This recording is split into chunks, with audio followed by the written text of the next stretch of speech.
어느 날 거울을 보니 세월이 먼저 말을 걸어옵니다. 눈가에 생긴 주름이 낯설지 않고 흰머리가 늘었어도 그리 놀랍지 않습니다. 그런데 이상하게도 어떤 분들은 그 세월이 두렵지 않습니다. 오히려 더 편안해 보입니다. 나이가 들수록 빛이 나는 사람들, 주변에 한 명씩 있지 않으십니까? 어디를 가도 그 사람 옆에 있으면 마음이 차분해지고 말 한마디 한마디에 무게가 실리고 그분의 일상이 궁금해지는 사람.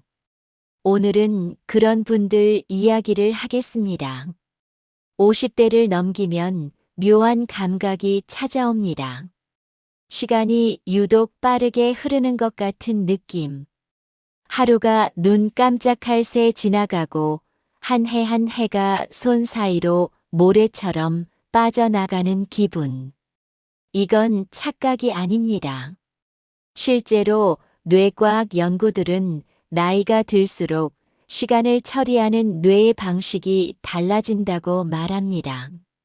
새로운 자극이 줄어들수록 기억에 남는 사건이 적어지고 그래서 시간이 더 빠르게 느껴진다고요. 30대에는 하루하루가 새로운 일의 연속이었는데 50대가 되면 비슷한 하루가 반복되면서 한 달이 한 해가 순식간에 지나갑니다. 그렇다면 오래 산다는 것은 무엇일까요? 단순히 숫자를 많이 쌓는 것일까요? 아닐 것입니다. 100세를 살았어도 자신이 살아있다는 실감이 없는 사람이 있습니다. 매일 아침 눈을 떠도 오늘이 어제와 다를 것이 없다고 느끼는 사람, 나이만 쌓였을 뿐 삶이 얕아진 사람. 반면 75세에도 매일 아침 눈을 뜨는 것이 설레는 사람이 있습니다. 오늘 누구를 만날지, 오늘 무엇을 배울지, 오늘 어떤 하늘을 볼지가 기다려지는 사람. 이 차이는 어디서 비롯될까요? 오늘 우리는 그 질문 앞에 함께 서려 합니다. 왜 어떤 사람은 나이 들어도 단단하고 어떤 사람은 쉽게 무너질까요? 오래 살았다는 것이 단순한 생존이 아니라 어떤 삶의 태도에서 비롯된다면 우리는 지금 이 순간부터 그 태도를 배울 수 있지 않을까요? 오늘 그 이야기를 시작하겠습니다. 첫 번째, 감정을 오래 붙잡지 않는 사람. 감정은 손님이지 주인이 아닙니다. 경기도 용인에 사시는 72세 이 할머니는 동네에서 참 사람 좋다는 말을 듣습니다. 그런데 가까이서 보면 그분은 결코 무감각한 사람이 아닙니다. 화도 납니다. 억울한 일도 있습니다. 며느리와 말다툼을 한 적도 있고 이웃과 오해가 생긴 적도 있습니다. 그런데 신기하게도 다음 날 아침 그분은 아무렇지 않은 듯 밥을 차리고 평소처럼 웃으십니다. 그게 억지로 참은 것이 아니라 진심으로 가볍게 넘기시는 것처럼 보입니다. 왜냐고 물었더니 이렇게 말씀하셨습니다. 화가 나면 나는 그 화를 방 안에 두고 잔다. 아침에 일어나면 그 방에 들어가지 않는다. 화는 어제 일이니까. 이분이 알고 계셨든 모르셨든 이것은 오스트리아 정신과 의사 빅터 프랭클이 말한 자극과 반응 사이의 공간과 정확히 닿아 있습니다. 빅터 프랭클은 나치 수용소에서 살아남은 인물입니다. 부모를 잃고 아내를 잃고 모든 것을 빼앗긴 상황에서도 그는 하나의 자유만큼은 빼앗기지 않았다고 했습니다. 바로 어떻게 반응할지를 스스로 선택하는 자유. 그는 이렇게 말했습니다. 자극과 반응 사이에는 공간이 있다. 그 공간 안에 우리의 반응을 선택할 힘이 있으며 그 선택 안에 우리의 성장과 자유가 있다. 50대 이후 인간관계에서 가장 많은 에너지를 빼앗기는 것이 바로 감정의 잔류입니다. 누군가 한 말이 며칠 동안 머릿속을 맴돌고 오래전에 상처받은 기억이 오늘 밤 다시 떠오르고 작은 오해 하나가 큰 갈등으로 번지는 것. 이 모든 것의 뿌리는 감정을 오래 붙잡는 습관입니다. 그러나 오래 사신 분들은 다릅니다. 감정이 없는 게 아니라 감정이 지나가도록 내버려 두는 기술을 갖고 있습니다. 감정은 파도 같은 것이어서 저항하면 더 강하게 밀려옵니다. 그러나 그냥 지켜보면 언제 그랬냐는 듯 잔잔해집니다. 파도가 왔다 가도록 발끝만 담그고 서 있는 것. 그것이 감정을 다루는 가장 성숙한 방식입니다. 실천 방법은 간단합니다. 화가 날 때 바로 반응하지 않는 것. 상처를 받았을 때 24시간 뒤에 다시 생각해 보는 것. 그리고 자신에게 묻는 것입니다. 이 감정이 내일도 이만큼 아플까? 대부분의 경우 아닙니다. 대부분의 상처는 며칠 지나면 작아집니다. 오래 사신 분들은 그것을 몸으로 알고 있습니다. 그래서 감정 앞에서 덜 흔들립니다. 프랭클의 통찰은 수용소라는 극단적인 환경에서 나왔지만 그것이 오히려 일상의 모든 상황에도 통한다는 것을 증명합니다. 나를 화나게 한 사람, 상처 준 말, 억울한 상황. 그 어느 것도 내가 어떻게 반응할지를 강제할 수는 없습니다. 그 선택은 언제나 나에게 있습니다. 두 번째, 인간관계를 정리할 줄 아는 사람. 연결을 줄였더니 오히려 덜 외로웠습니다. 서울 마포에 사시는 68세 김 선생님은 은퇴 후 3년 만에 모임을 절반으로 줄였습니다. 동창회, 직장 동문 모임, 동네 계모임까지 전부 발을 빼지는 않았지만 가는 횟수를 현저히 줄였습니다. 처음에는 섭섭한 사람도 있었습니다. 연락이 뜸해지자 어디 아프냐고 묻는 사람도 있었고 요즘 왜 그러냐며 걱정하는 분도 있었습니다. 그런데 1년이 지나고 나서 그분은 오히려 더 충만하다고 하셨습니다. 지금은 진짜 친구 셋과 한 달에 한 번씩 만나는 작은 모임 하나만 가십니다. 예전에는 많이 모이면 뭔가 채워지는 것 같았는데 이제는 적게 만나도 오래 이야기하는 사람 하나가 훨씬 낫더라고요. 사람이 많으면 이야기가 얕아지거든요. 공자는 말했습니다. 유익한 벗이 셋 있고 해로운 벗이 셋 있다고. 유익한 벗은 정직한 사람, 신실한 사람, 견문이 넓은 사람이며 해로운 벗은 아첨을 잘하는 사람, 유약한 사람, 말만 잘하는 사람이라고 했습니다. 공자의 이 가르침은 2500년 전의 말이지만 지금의 50대에게도 그대로 적용됩니다. 많은 관계가 아니라 좋은 관계 몇 가지. 그것이 삶을 지탱합니다.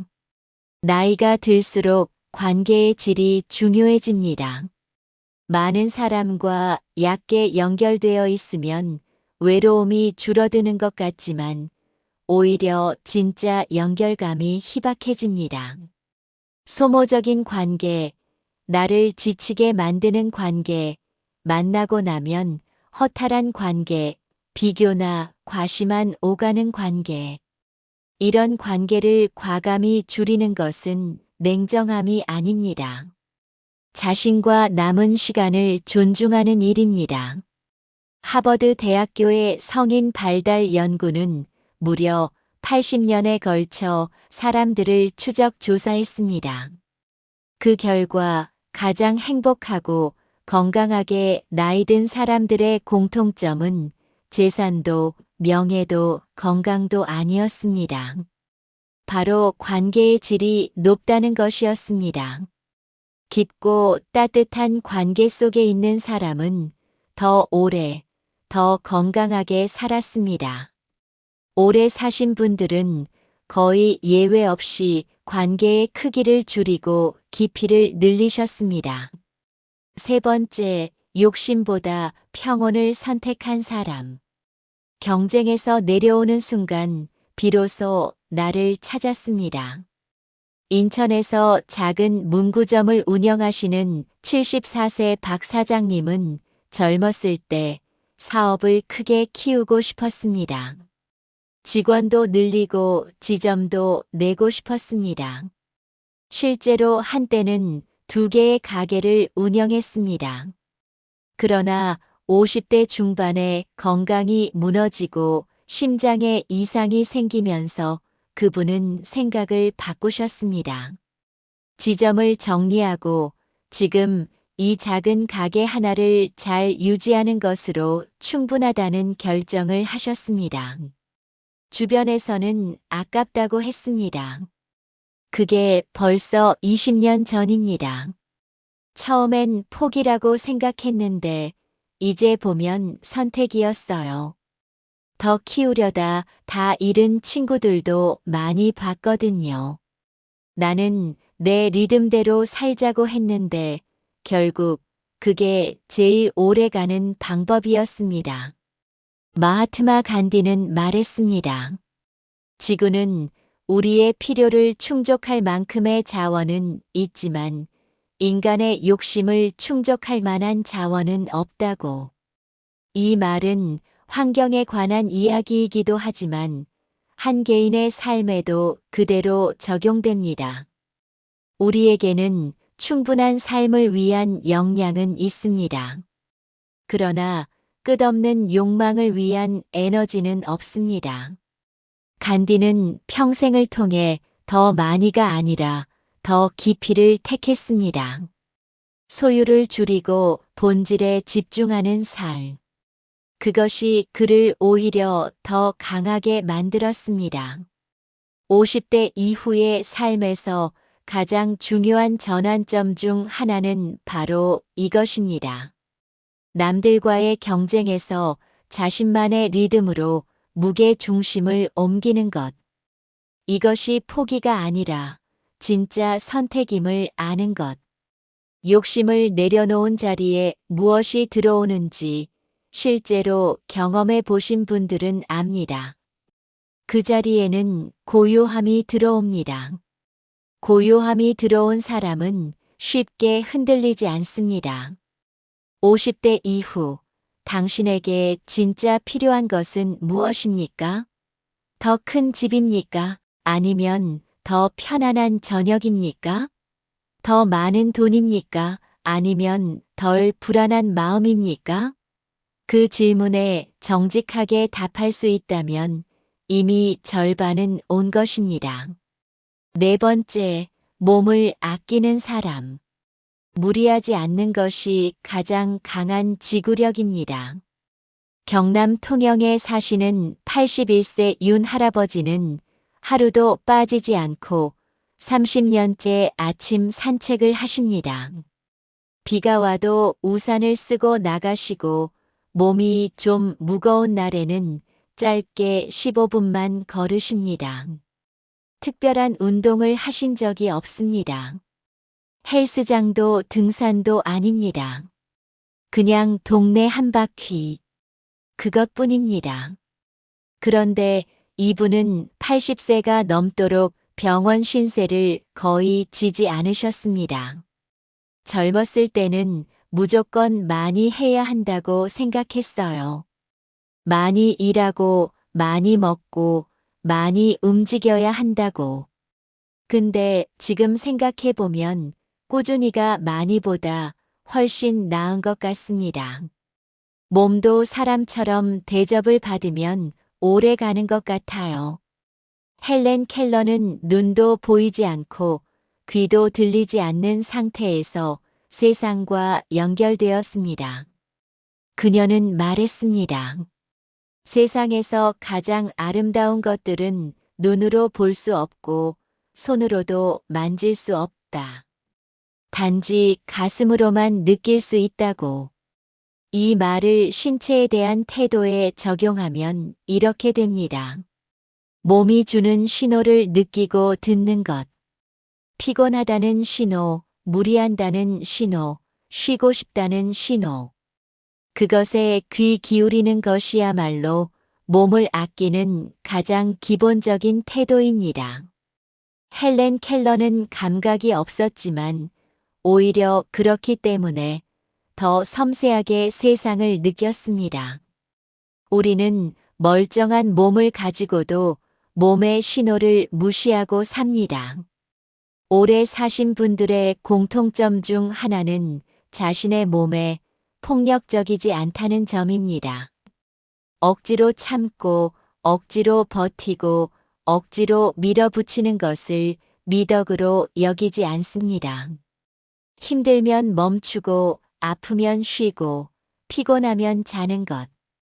이 단순한 원칙을 수십 년간 지키는 사람이 결국 오래 갑니다. 몸에게 조금만 덜을 강요하지 않는 것. 그것이 가장 오래가는 방법입니다. 현대 의학도 이를 지지합니다. 수면, 움직임, 스트레스 관리, 영양 균형. 이 네 가지 중 어느 하나도 극단적이거나 과격할 필요가 없습니다. 꾸준한 중간값이 몸에는 가장 좋습니다. 마라톤을 뛰는 것보다 매일 30분 걷는 것이 더 오래 몸을 지킵니다. 단식보다 맵기 조금 덜 먹는 것이 더 안전합니다. 오래 사신 분들은 그 진리를 이미 알고 수십 년간 묵묵히 실천해 오셨습니다. 5번째, 후회를 줄이는 사람의 공통점. 말하려다 못한 것이 가장 오래 남습니다. 호스피스 병동 간호사들이 임종을 앞둔 환자들에게 가장 많이 듣는 말이 있다고 합니다. 그때 그 말을 왜 못했을까? 고마웠는데 말 못한 사람, 미안했는데, 표현 못한 사람, 사랑했는데, 끝내 전하지 못한 사람. 가장 큰 후회는 한 일에서 오는 게 아니라 하지 못한 일에서 온다는 것입니다. 이것은 누군가의 감상이 아니라 수천 명의 임종을 지켜본 의료진이 공통적으로 전하는 이야기입니다. 대전에 사시는 66세 장 씨는 아버지가 돌아가시기 일주일 전에 병실에서 처음으로 사랑합니다라고 말씀드렸습니다. 평생 그런 말을 꺼낸 적이 없는 집안이었습니다. 딱딱하고 표현이 서툰 부자 관계. 그분은 말합니다. 그 말 한마디를 왜 그렇게 오래 못했는지. 다행히 살아계실 때 했으니 망정이지. 그랬더니 아버지가 눈을 감으시면서 뭔가 편안해 보이셨어요. 그 표정을 아직도 잊을 수가 없습니다. 레오 톨스토이는 생애 마지막 수십 년을 삶의 단순성을 탐구하는 데 바쳤습니다. 그는 말했습니다. 진정한 삶은 현재 속에 있다고. 우리는 과거의 일을 되짚거나 미래를 걱정하느라 지금 이 순간에 있어야 할 사람에게 충분히 있어주지 못한다고. 후회를 줄이는 삶이란 곧 현재에 충실한 삶입니다. 지금 내 앞에 있는 사람에게 지금 이 순간에 충분히 있어주는 것. 오래 사신 분들은 표현에 인색하지 않습니다. 고마우면 고맙다고 말하고 미안하면 미안하다고 말합니다. 특히 가까운 사람일수록 더 쉽게 표현합니다. 왜냐면 가까운 사람일수록 당연시하다가 표현을 잊어버리는 경우가 많기 때문입니다. 뭘 이런 걸 굳이 말해가 아니라 이런 걸 굳이 말해야 하는 이유를 아는 것. 그것이 후회를 줄이는 삶의 태도입니다. 미루지 않는 것. 이것이 후회를 줄이는 가장 간단한 실천입니다. 오늘 하고 싶었던 전화를 내일로 미루지 않는 것. 가고 싶었던 여행을 나중에로 미루지 않는 것. 만나고 싶었던 사람을 다음해로 미루지 않는 것. 오래 사신 분들은 이 미루는 습관이 얼마나 많은 것을 앗아가는지 잘 알고 계십니다. 오늘 이 영상을 보고 나서 한 사람에게 연락해 보시겠습니까? 오래 연락하지 못한 사람, 한 번쯤 고맙다고 말하고 싶었던 사람. 그 짧은 행동 하나가 훗날의 후회를 막아줄 수도 있습니다. 6번째, 말수를 줄이고 깊이를 더한 사람. 말이 줄어드는 사람은 실은 더 많이 듣고 있습니다. 강원도 어느 작은 마을에 오래 계신 78세 최어른은 동네에서 귀가 밝다고 소문이 나 있습니다. 누가 힘든 일이 생기면 그분을 먼저 찾아갑니다. 그런데 이분은 놀랍게도 말을 잘하는 사람이 아닙니다. 말수가 적고 대화 중에 절대 끊지 않고 끝까지 듣습니다. 그러고 나서 딱 한마디씩 합니다. 그 한마디가 무겁고 그 한마디가 기억에 남습니다. 사람들이 그분을 찾는 것은 해답을 들으러 가서가 아니라 들어주는 사람이 필요해서입니다. 말이 많으면 내 이야기하기 바빠서 상대방 이야기를 못 들어요. 말이 줄면 생각할 시간이 생기고 상대방을 볼 수 있어요. 상대방이 보이면 뭘 원하는지도 보이고. 법정 스님의 무소유 사상은 물건에만 해당되지 않습니다. 스님은 말씀하셨습니다. 불필요한 것을 내려놓을 때 진정한 자유가 온다고. 이것은 말에도 적용됩니다. 불필요한 말, 자신을 증명하기 위한 말, 불안을 감추기 위해 늘어놓는 말. 이것들을 내려놓을 때 관계에 고요함이 생깁니다. 무소유의 정신을 말에 적용하면 꼭 필요한 말만 남기는 것입니다. 그 말은 적지만 깊습니다. 나이가 들면서 말이 많아지는 경우도 있고 말이 적어지는 경우도 있습니다. 오래 사신 분들 중 인상 깊은 분들은 대개 후자입니다. 말보다 경청으로, 충고보다 질문으로 사람을 대합니다. 그건 이렇게 해야 해보다 그래서 어떻게 됐어요? 가 훨씬 관계를 깊게 합니다. 답을 주는 사람보다 들어주는 사람 곁에 사람들이 오래 머뭅니다. 현대 심리학에서도 경청의 힘은 수없이 증명되었습니다.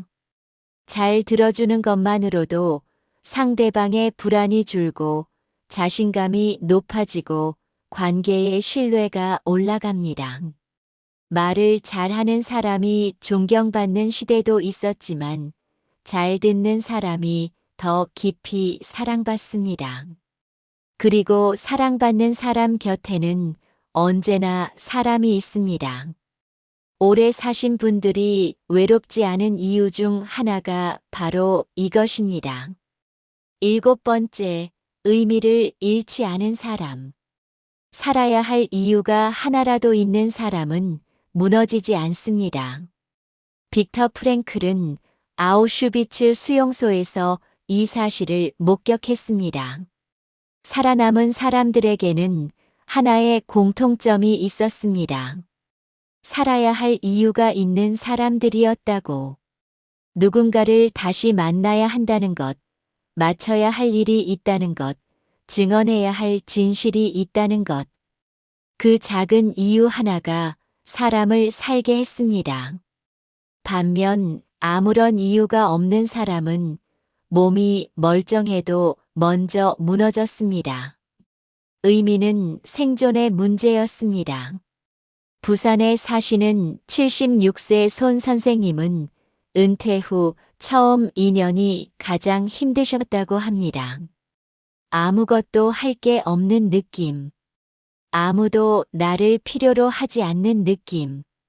40년 넘게 회사에서 필요한 사람으로 살았는데 갑자기 그 자리가 없어진 것입니다. 그러다 우연히 동네 아이들에게 수학을 가르치기 시작했습니다. 처음엔 2명, 나중엔 5명. 돈은 받지 않았습니다. 그때부터 아침에 일어나는 게 달라졌어요. 오늘 뭘 가르쳐 볼까 하는 생각이 드니까. 그게 이유라면 이유인 거죠. 그 눈빛이 있으니까 나도 살아있는 것 같고. 프랭클은 말했습니다. 삶의 의미는 찾는 것이 아니라 만드는 것이라고. 누군가는 자식을 위해, 누군가는 사랑하는 취미를 위해, 누군가는 작은 정원을 돌보며 의미를 만듭니다. 그 의미의 크기는 상관없습니다. 단지 그것이 나를 내일 일으켜 세워줄 수 있는가, 그것이 핵심입니다. 50대 이후 자신에게 물어보십시오. 나에게 오늘 하루를 시작하게 하는 것이 무엇인가? 그것이 아무리 작고 소박해도 좋습니다. 화분 하나, 손자 하나, 글 한 줄, 산책 한 번, 좋아하는 드라마 한 편. 그 이유를 붙잡고 있는 사람이 오래 삽니다. 이것은 낭만이 아니라 생리학적 사실입니다. 의미감이 있는 사람은 면역 체계가 다르고 스트레스 호르몬 수치가 다릅니다. 삶의 이유를 가진 사람은 몸도 다르게 반응합니다. 8번째, 비교를 멈춘 사람. 남의 삶과 내 삶을 같은 저울에 올리지 않습니다. 나이가 들어도 비교의 고통은 사라지지 않습니다. 오히려 50대 이후의 비교는 더 잔인해지는 경우가 있습니다. 자식의 성공, 집의 크기, 노후 자금의 넉넉함, 건강 상태. 동창 모임에서 서로를 들여다보며 내가 얼마나 잘 살았는지 확인하려는 충동. 그리고 그 자리에서 돌아오는 길에 찾아오는 공허함. 이것이 자신을 얼마나 소진시키는지 아십니까? 전북 전주에 사시는 71세 오 선생님은 동창 모임에서 가장 경제적으로 소박하게 사시는 분으로 알려져 있습니다. 자식도 평범하고 집도 작고 은퇴 후 연금도 넉넉하지 않습니다. 그런데 놀랍게도 그 모임에서 가장 표정이 밝습니다. 가장 웃음이 많고 가장 여유롭습니다. 왜냐고 물었더니 이렇게 말씀하셨습니다. 나는 내 삶의 기준점이 남이 아니라 어제의 나예요. 오늘 내가 어제보다 조금 더 잘 쉬었는가? 오늘 내가 어제보다 좀 더 감사했는가? 그게 내 기준이에요. 남들이 얼마나 잘 사는지는 사실 내 삶에 아무 상관이 없잖아요. 공자는 말했습니다. 자신을 돌아보되 부끄러움이 없으면 무엇을 걱정하고 두려워하겠냐고. 비교는 남을 기준으로 자신을 재는 것이지만 공자가 말하는 자기 성찰은 자신을 기준으로 자신을 재는 것입니다. 어제의 나보다 오늘의 내가 조금 더 나아졌는가? 그것만이 진짜 기준입니다. 오래 사신 분들은 남과의 비교에서 에너지를 쓰지 않습니다. 그 에너지를 자신의 삶을 가꾸는 데 씁니다. 남이 얼마나 가졌는지가 아니라 내가 오늘 얼마나 충실했는지, 남의 자식이 어떻게 됐는지가 아니라 내가 오늘 내 사람에게 따뜻했는지, 이 시선의 전환이 노년의 삶의 질을 완전히 바꿔놓습니다. 이것이 단순해 보이지만 실천하기가 얼마나 어려운지는 살아보신 분들이 더 잘 아실 것입니다. 그러나 한번 이 습관이 들면 그것이 가장 오래가는 평화입니다. 지금까지 8가지 이야기를 함께 나눴습니다. 감정을 오래 붙잡지 않는 것, 인간관계를 정리할 줄 아는 것, 욕심보다 평온을 택하는 것, 몸을 아끼는 것, 후회를 줄이는 것, 말수를 줄이고 깊이를 더하는 것, 삶의 의미를 잃지 않는 것, 그리고 비교를 멈추는 것. 이 8가지 중 어느 것도 유전자와 관련이 없습니다. 어느 것도 돈이 많거나 특별히 건강해야만 할 수 있는 것이 아닙니다. 모두 태도의 문제입니다. 마음을 쓰는 방향의 문제입니다. 그리고 그 방향은 오늘 이 순간부터 조금씩 바꿀 수 있습니다. 장수 연구의 세계적 권위자들은 공통적으로 이렇게 말합니다. 100세 이상 사신 분들을 조사했을 때 식단이나 운동보다 더 강력한 공통 요인이 있었다고. 그것은 바로 스트레스에 크게 반응하지 않는 성향과 인간관계에서 따뜻함을 유지하는 능력이었다고 합니다. 이 2가지는 결국 오늘 우리가 이야기한 모든 것으로 이어집니다. 감정을 흘려보내고 좋은 관계를 지키고 의미를 만들고 비교를 내려놓는 것. 이것들이 모여서 장수의 진짜 뿌리가 됩니다. 헬렌 켈러는 말했습니다. 인생은 과감히 도전하거나 아무것도 아니거나 둘 중 하나라고. 그 도전이 반드시 대단한 무언가일 필요는 없습니다. 오늘 화를 조금 더 늦게 내는 것, 오늘 한 사람에게 고맙다고 말하는 것, 오늘 15분 산책하는 것, 오늘 불필요한 비교를 하나 내려놓는 것. 이 작은 도전들이 쌓여서 삶의 결이 달라집니다. 법정 스님은 이런 뜻을 남기셨습니다. 맑고 향기롭게 사는 것이 곧 자신을 위한 것이고 세상을 위한 것이라고. 오래 산 사람들의 삶이 바로 그랬습니다. 많이 가지려 하지 않고 많이 증명하려 하지 않고 그저 맑게 살았습니다. 그 맑음이 주변 사람들을 끌어당기고 그 온기가 자신의 삶을 오래 지켜주었습니다. 오늘 이 영상을 보신 여러분께 한 가지만 부탁드립니다. 지금 이 순간, 오늘 당장 하나만 실천해 보십시오. 오래 연락하지 못한 사람에게 짧은 문자 한 통, 또는 10분 더 천천히 걷는 것, 또는 불필요한 화 하나를 그냥 흘려보내는 것. 어느 것이든 좋습니다. 오늘 한 가지. 그것이 새로운 태도의 시작입니다. 오래 산 사람들의 마지막 공통점은 이것이었습니다. 그들은 나이 든 것을 슬퍼하지 않았습니다. 나이 든다는 것을 달아가는 것이 아니라 익어가는 것으로 바라보았습니다. 과일이 익을수록 단단하고 향기로워지는 것처럼 사람도 세월이 쌓일수록 더 깊어질 수 있습니다. 그리고 그 깊이는 배울 수 있습니다. 특별한 재능이 있어야 하는 것도 아니고 많이 배운 사람이어야 하는 것도 아닙니다.